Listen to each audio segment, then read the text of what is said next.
Prophet Hubert Angel, my brother, uri hama yangu ndongo kuti mkoma ngatikubatsirei. Vana Jah-Praiser ngavaimbe but vari outside the church. Vanhu vanonamata kuchechi kwa Prophet Hubert Angel chimboyai pano paita nyaya panapa komana nemafanza Jah-Praiser mese uyai futi nyaya iri panapa ikai haina kumira zvakanaka. Handiti mukuziva kuti kune songa yakaibva naJah-Praiser achimbira Prophet Hubert Angel ndibate dhokota ndibate zviri kujamukwa pano. Nyaya yacho yapindurwa nemabhishop vakuru vezvitendero vari kuzviramba, vari kujamuka, vari kuti aiwa hanzi vaviri vangafamba sei pasina kuwirirana. Wambonzwa vhesi remubhaibheri rekuti how can two walk together without agreeing, riri kuna Amos 3:3 if I'm not mistaken. Saka panapa nyaya iripo zvandoda kuita panapa. Kana uchiziva kuti iwe uri team Jah-Praiser handiti da kuti ulike this video. Kulike kune kuchireva kuti iwe uri kupikisana nezvekutaurwa nani naBishop. But kana uri team Hubert Angel da kuti ukomende uchitaura kuti imimi zvamukutaura amen ndezvozvo.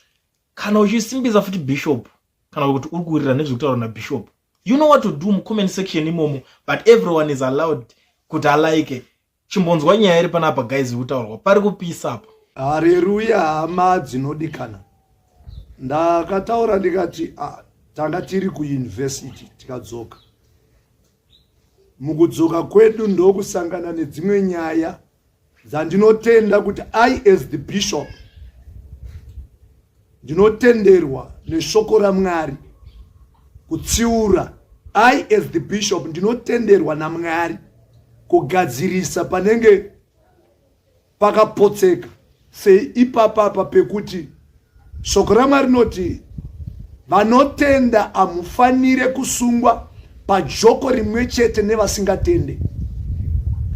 Now era yakaitwa naEliashib mupristi kubhuku raNehemia ndere kutora Tobhaya kwakumuisa mutembere, kwakumupa kamuri kuti Tobhaya gara zvako mukamuri umu.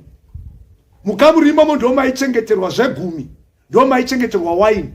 Kwakubvisa waini nezvegumi mukamuri imomo kwakuisa Tobhaya. Tobhaya ari mumwe chete aidzivisa kuvakwa kwemasvingo eJerusarema.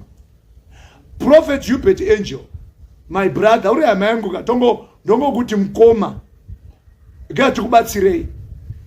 Popularity chekutanga, being famous chechipiri, hazvinei nechekuita neumambo hwaMwari.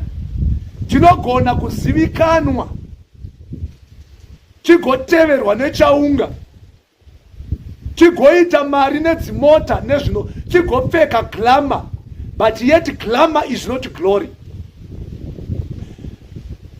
Jah-Praiser tinotomufarira, tinotokomborerwa nedzimwe nzimbo dzaanoimba outside the church.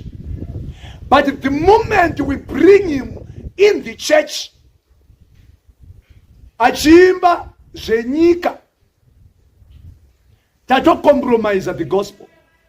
Apa ndokuudzai chokwadi, ende chokwadi achiputse ukama. Tatokompromise. Bhaibheri shoko raMwari rinoti musaenzaniswe nenyika. John obva ati zvekare, ani nani anoda nyika nezviri mairi anozviita mhandu yaJehovha. Vana Jah-Praiser ngavaimbe but vari outside the church.